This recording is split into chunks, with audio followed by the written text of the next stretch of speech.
Hi, my name is Meri Crouley, and welcome to Now is the Time. Sex trafficking. It's modern-day slavery, and literally over 150 million people around the world are seduced into this horrible criminal activity. You know, the average age of a victim is 12 years old, and it can happen anywhere, including in the United States of America. And California is the #1 state for human trafficking and sex trafficking. On today's program, I have Opal Singleton.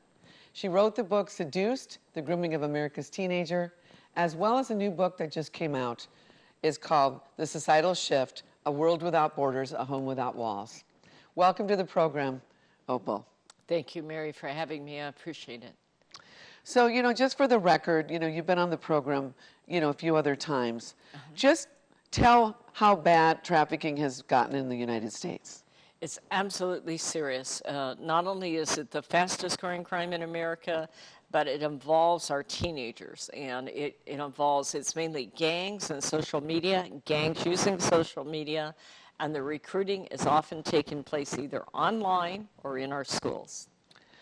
So give me a story of somebody who was groomed through social media and what happened to them. Okay. Well, the reason I wrote my book, Seduced, is literally social media provides access, grooming, recruitment, and exploitation of our kids. And so I'll give you an example of one of the stories that's in the book. I won't disclose who it was, but it was a lady who had an 18-year-old daughter. She is a great mother. The daughter is amazing. She's a straight-A student. And this is May 1st. She's going to graduate June 15th. She has a full boat scholarship to go to college. And she has a job, she has a car. I mean, it doesn't get any better than this kid. And one day, when Mom had heard me talk, she went home and started sharing with her daughter. It happened to be a Friday night. And to her amazement, the girl went to her bedroom and came back with a passport and an airline ticket for Ireland. This is Friday night, that ticket is Sunday morning. And she told Mom, I wasn't going to tell you till I got there because I didn't want you to stop me. And Mom called me, and she's like, oh my God, what do I do? She had no clue. She said, I knew she played Xbox with a guy in Ireland, but this girl's perfect, you know? So I'm thinking it's like a pen pal. The girl herself did not understand, even though she's brilliant, that she had been groomed. He had convinced her to quit her job. She raised $2,000 from her job and bought an airline ticket. She was 18, she got a passport, and she was not going to tell Mom, and she was going to go meet him and not tell Mom until she got there. So Mom asked me, what do I do? And I think this is important for your parents to understand out there. What happens is pedophiles will only give you a little bit of information. These guys you meet in the video game chat rooms, instant messaging apps like Snapchat, Instagram, and you hook up and they only give you a little bit of information. What happens is you make up the rest. And so you get this fantasy going, and all of us do it. By the way, even adults on those adult dating sites, they go on there, they meet some guy, wow, he's got a sailboat and an airplane, and they're off and running. So a pedophile depends on you making up the fantasy. And so what's important for parents to understand is when Mom asked me, what should I do? Here's what I told her. I said, I want you to tell him, if you love him, I'm going to love him. If you think he's terrific, our whole family will think he's terrific. Now, let's cash in your airline ticket. We'll buy him an airline ticket. We'll fly him over here so he can be part of our family. Why did I do that? If Mom had said, over my dead body, you're not going to Ireland, this girl's got a fantasy and you're not taking it. If she'd have said that, this girl would have been on a plane. But by saying, if you love him, I love him, you're really saying, I believe in you, even if your judgment's a little clouded, and you're going to stand by her. You see, when a parent gets in a tug-of-war with a fantasy, they're going to lose. And what Seduced is all about is helping a parent or a licensed therapist or a youth minister or pastor to help people unpack a fantasy. And that is the art of grooming. In case after case, the boyfriend sweeps in, she's 14, he's 20. Hey, baby, you're the best. I'm going to take care of you. You'll be my girl. I'm going to be your daddy. And she gets this fantasy, and that's why they go out, Mom and Dad, and get in the car with someone they never met and disappear. Someone they met on the internet, they get in their car and they disappear. And that's how it all starts. Well, and a lot of times, you know, you had told me in another interview that when a parent lets their child have a smartphone, they're literally opening up the child's world or the teenager's world to 5 million pedophiles. Is that Right. correct? That is the belief at any given time. That number may be low now, just based on the fact that they've now discovered several child pornography rings that are run by pedophiles. One of them had over 400,000 pedophiles in it.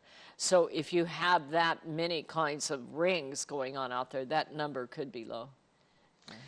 And so the seduction, the grooming process, it happens on a number of fronts. They go into Right. the schools. You know, you had told me about there's an older girl that goes in, maybe a senior, Right. looking to groom a younger girl. Typically, they're looking for women that are insecure, girls that are insecure, and they don't, so they try to win them over. Kind of go into the grooming process. Yes, the two criteria for grooming is available and vulnerable. So think about a 14-year-old on a dating site. These guys prey on dating sites. So do gangs, by the way. Gangs are changing. You don't see them all over the street anymore. That's because they're using social media, and they send their young guys out there with their tats and looking good, and the girl thinks she's dating somebody who's really hot. What she doesn't realize is she's getting seduced in. And usually the way the seduction process, they come in, they tell you everything you want to hear, and you get this fantasy relationship. You may send a naked photo where they start blackmailing you into sending more photos, or they may have you meet up and you start dating, and then pretty soon you're being sold into a sex trafficking ring. Sometimes, as you mentioned here, it's another girl. 60% of our cases involve another girl in the recruitment. And the gangs will often place their gang girls in high schools. They're usually 17, maybe 16, 17, 18, and they seduce the 14, 15-year-olds. Usually the first sign is a set of nails. But as you said, they're looking for available and vulnerable. You know, are you easy prey? And the way you teach your kid to stand against that is know who you are and what you stand for. You know, have that self-esteem. These guys are playing the numbers game. They're playing an odds game. If you tell them no, they're going to get somebody else. So talk to your kids about don't be low-hanging fruit. Don't be easy. Don't be easy to be seduced in. And quite frankly, don't get in a relationship from the internet. You know, stick to people you know that you can verify. You can't verify that stuff on the internet. Well, I know that you had told me a story about a girl that actually had went down. She got in a fight with her mother, went down to the park, and there was a woman on the park bench and was talking to the girl. And so what happened in that case? Yeah, that's a sad case. I always talk to kids about don't run away. First of all, a runaway victim is one of the first people to be violated. And I would encourage your followers to follow me and Kids on Facebook, because you'll see all these cases on there. Just go to Facebook, find me and Kids, and hit like, and you can start to see all these cases. This is a case out in the Inland Empire. She was 17, perfectly fine young lady, a single mom. They got in a knockdown, drag-out fight one Saturday morning. She went to the park, sitting there on a park bench, picnic bench, crying, and some woman, 24, comes up and goes, "Hey, what's going on here?" And for an hour and a half, they sat there and just shared war stories and, you know, how bad moms are and that sort of thing. And this girl said to her, "Hey, come with me, I'll buy you breakfast." A girl who would normally never go and get in the car with a stranger by that time felt comfortable. She started getting in the car. Two guys jumped in, they pulled a gun on her, and they ended up taking her. Yeah, just let her guard down. Did they ever get her back? Yes, they did. But you see, it's a crime of psychology. That's why this is called Seduce, the grooming of America's teenagers. There's another case that's quite famous. I was on TV with the father. I really want to share this because I think it's important for your parents, is that people think about kidnapping. No, it's a crime that gets the victim to participate. And so that's why we call it a crime of psychology. In this particular case, what happened is that the father had read my book and realized the daughter, 12 years old, is on some scary sites. So he told her, "I really don't want you on those sites." And instead of reacting maturely, she said, No, and in the middle of the night, she snuck out her bedroom window to meet the guy that she had been playing a game with on the internet. She thought he was 16 from San Diego. She went down, and Dad heard it. He ran down the hall. She's gone. He jumps in the car. He backs it up. He looks down, and there's his 12-year-old daughter at 3 in the morning getting in the car with a total stranger. Now, this guy's a real cowboy. I like him. He said, I ran down there. I raced the car down. I pulled the driver out, and I knocked him out unconscious. Now, you ought to see the guy, you know. Anyway, it's fun to watch. But 10 seconds later, this guy is not 16 from San Diego. He's 27 and a registered sex offender. But what I want you to see is he didn't drive up and break in and kidnap her. No, he got her to send him a text. My dad's putting the heat on me. Come get me. He got her to crawl out a window, and he got her to walk 3 blocks down the street in the dark and get in a car with someone she had never met at 3 in the morning. And so that's why it's important to understand the art of grooming. They literally get the kid to participate. But you can educate against that, and that's what Million Kids does. Well, I know I interviewed Ashley Trevino, who is actually going to be on the documentary, and she said at 14, they snuck out of, she was staying overnight at her friend's house. They snuck out the window. They went to a party, and that's where she met her groomer, Yes. who came off as this tall, dark, and handsome guy. Yep. But after a couple months, you know, it went down the wrong path. For 4 years, she was involved until she got broken free. It was a miracle story. But she said that they threatened her family. Oh, yes, that's common. Yeah. Once you're in there, the thing that I would tell a parent, and this is critical, is in the beginning stages, this guy will swoop in and your daughter will change. And you start to get that tug of war going. And you're saying, you're grounded, clean up your room, and he's saying, hey, baby, you're hot. What I need you to understand is you're not arguing with her and you're not arguing with him. You're arguing with the fantasy he's created. And again, when a parent gets in a tug of war with a fantasy, if they don't understand it, and they don't understand it, they can understand it by reading the book, they will lose. So the thing you do, parent, is get into counseling. You, your husband, your wife, and get your daughter into a similar counsel so that you can work together. You must begin to push him away and let her know how important she is early on. It is, pimping is not about sex. It's a strategy for mind control. And the sooner we start to understand that, because they're using social media to seduce our kids, and all of that is in that book of how that works. Well, and from the statistics that I've read is that one girl can bring her trafficker like $250,000 tax-free. So you figure it out, 4 girls, a guy will bring in $1 million. So you can see why it's the fastest growing crime, because with drugs they get caught, they go to jail. Right. They get caught with a girl, often they have the Stockholm syndrome. They're tied in psychologically with the guy. You're right. And what we're finding, because I work with real cases through law enforcement and the Department of Justice, you're actually seeing that these pimps, basically what is happening is gangs are controlling it, but gangs are changing because of social media and the money in sex trafficking. And so out in our area, in the Inland Empire, your average pimp, we just had a case where we had 28 girls, and the average girl there would make about $300,000 a year. What the young people need to understand, and what I share with them when I talk in schools, is that you'll earn that money, you'll never get to keep that money. And so it's important to talk to kids about easy money. It will be the most expensive money you ever earn. And so you're absolutely right. This is extremely lucrative when you start to understand what is happening, in that these gangs are joining forces with other gangs, and they're preying on foster kids, runaway, homeless kids, but any kid playing on social media.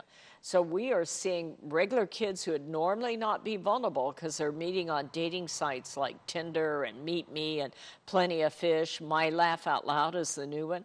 And they start to date, and they're dating a stranger, and that's how it happens. So what can a parent do to protect their child? Is it education? Oh, absolutely. It's education and engagement, number one. Number two is, I believe that the most important thing you can do, and especially if you're a father, I believe men are key in this. In fact, I created these bracelets that say, I believe in you. I believe the four most powerful words a parent, mother or father, can give a kid is, I believe in you. And practice 15 ways to say that, because that's exactly what a pimp is selling. On there, we created these I believe in you bracelets in honor of my husband who passed away. But he believed in me, and I began to understand now that he's passed away the power of those words for the rest of my life. He left me a sign to let me know that when he was gone, he believed in me. And I thought, how do I package that for a foster kid or a girl who doesn't have a dad? You know, you show me a girl who doesn't have a dad, and I'll show you a girl who's easy to be seduced. You know, so it's important. Grandpas out there, you can teach your granddaughters, I believe in you. You can do anything. I'm proud of you. You're important. The other thing a parent needs to do, though, is talk to your kids about relationships. We put them on the internet, and we don't tell them what they're looking for. You know, when I talk about the story of the girl that bought the airline ticket to Ireland, we talk about empowering relationships and exploitive relationships. You know, if this guy had said to that girl going to Ireland, hey, you know, baby, it's only 6 weeks till you graduate, I'll wait for you, I'd have not thought anything of that. But he didn't. He said, first of all, guess who gave up the scholarship? Guess who raised the $2,000? Guess who gave up everything to go and meet him now because he couldn't wait? That's an exploitive relationship. So talk to your kids. Is somebody doing all the demanding and you're doing all the giving? That's not a relationship, that's a negotiation. And that's how you do it. Well, and today, too, you know, I sense that there's young girls watching. And, you know, we see a number of everyone wants to look sexy. I mean, our whole culture is sexualized. Right. And there's such a pornification of our culture. I mean, I have a friend who's teaching a young boy. You know, he's autistic, and that's one of her jobs that she's doing.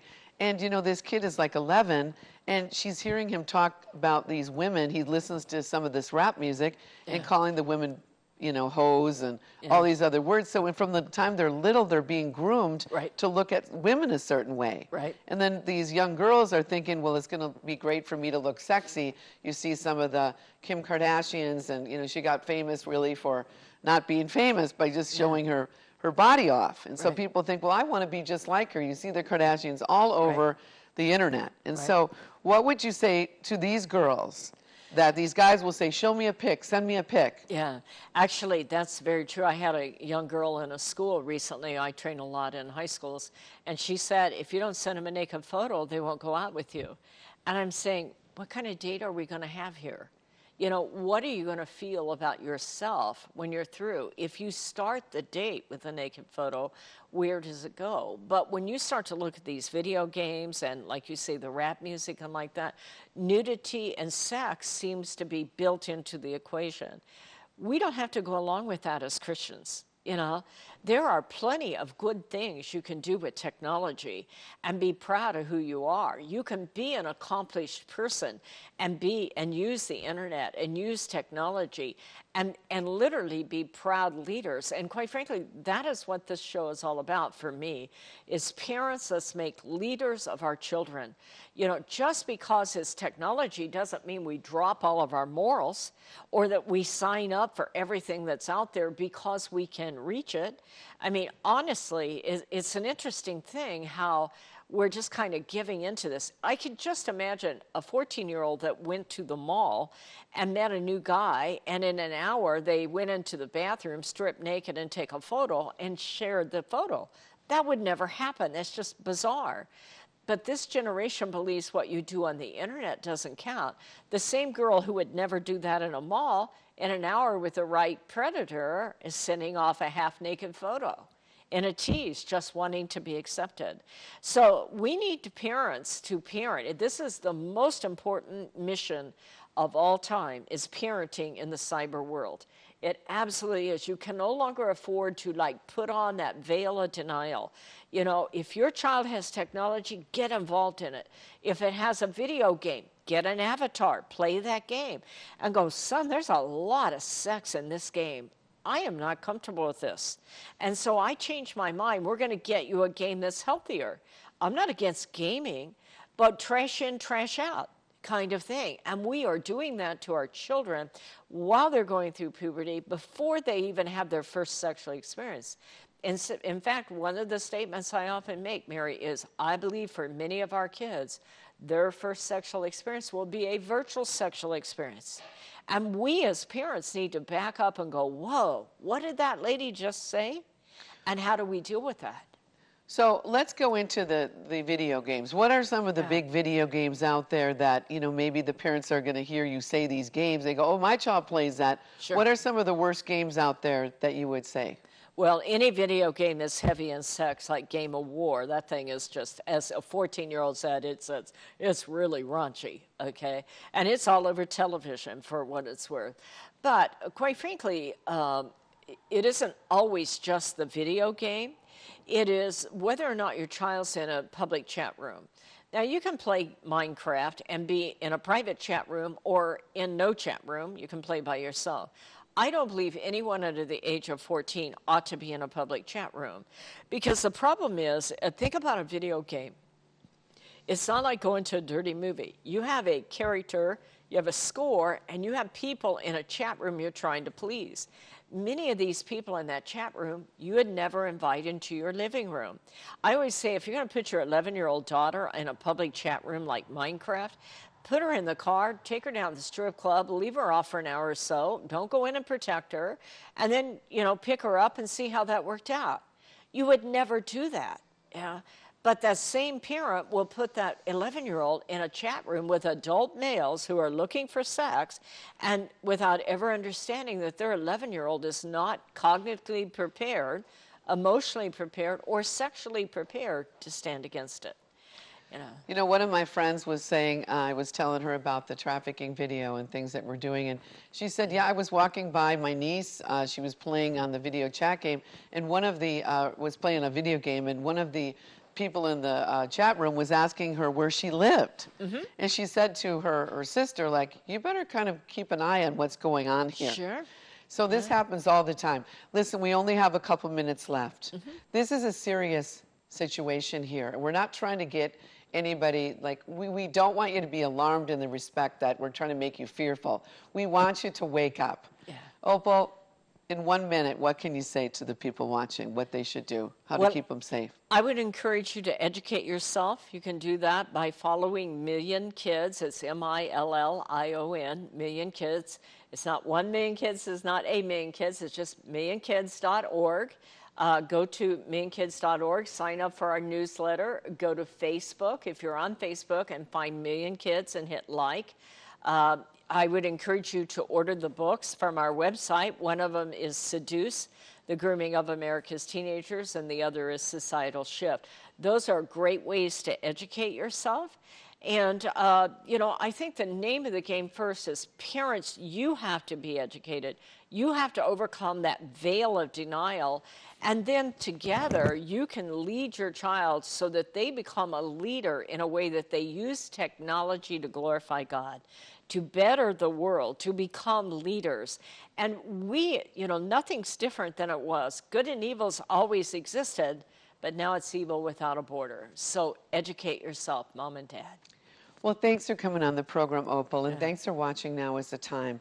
We have a responsibility. The world is without borders, and it's almost like the Tower of Babel, where it's opened up the world, you know, where God actually had to confuse their language because he said otherwise there's nothing they couldn't do. So let's be wise, let's be educated, and let's use the power of prayer to also combat this evil. Thanks for watching Now is the Time. Please, if you'd like the program today, go to my website, MeriCrouley.com, make a donation, helps underwrite the cost of our show. I hope to see you soon on Now is the Time. God bless you.